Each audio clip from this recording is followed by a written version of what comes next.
29 April 1991 স্মরণে প্যারাবন নিধন প্রতিরোধ ও উপকূলীয় উন্নয়নের করণীয় শীর্ষক গোলটেবিল বৈঠকে আজকে সম্মানিত সভাপতি, উপস্থিত সম্মানিত প্রধান অতিথি, বিশেষ অতিথি, উপস্থিত বিভিন্ন সেক্টর থেকে আগত সম্মানিত উপস্থিতি ও সাংবাদিক ভাই বোনেরা, আমি সেই 91-তে, আমার যদি ভুল না হয় সম্ভবত এখানে উপস্থিতির মধ্যে আপনাদের সেই চট্টগ্রাম কুতুবদিয়া মহেশখালীর লোকজনই সবচেয়ে বেশি। আমার বাড়ি কুমিল্লা দেবিদ্বার থানায়।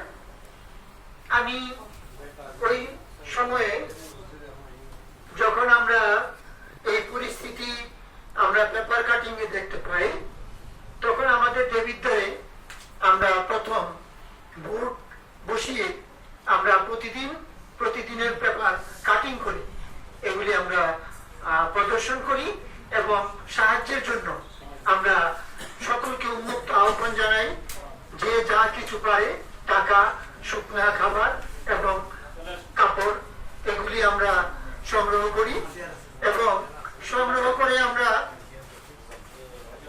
একটা গাড়ি রিজার্ভ করে আমরা সেই কুতুবদিয়ায় আমরা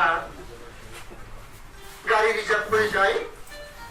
সেখানে সবচেয়ে বেশি যেই বিষয়টা, যে আজকে এখানে যারা নতুন প্রজন্ম আছে তাদেরকে বলে এই স্মৃতিটা বা এই দৃশ্যটা তাদেরকে বোঝানো যাবে না যারা প্র্যাকটিক্যাল ওখানে না গিয়েছে। আমার সুযোগ হয়েছিল আমি ওখানে প্র্যাকটিক্যাল যাওয়ার, এবং যেই গাড়িতে নিয়ে গিয়েছিলাম আমার সাথে আরো অনেক ছাত্র ছিল।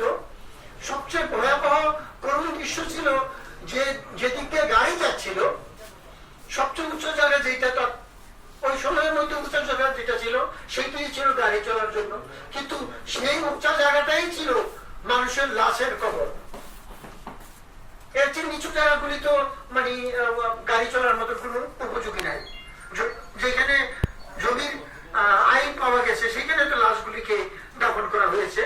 আমরা এমন অবস্থায় যে আর গাড়ি আর সামনের দিকে যাচ্ছে না, ওখানে গাড়ি আমরা আটকিয়ে অনেক দূর হেঁটে গেলাম।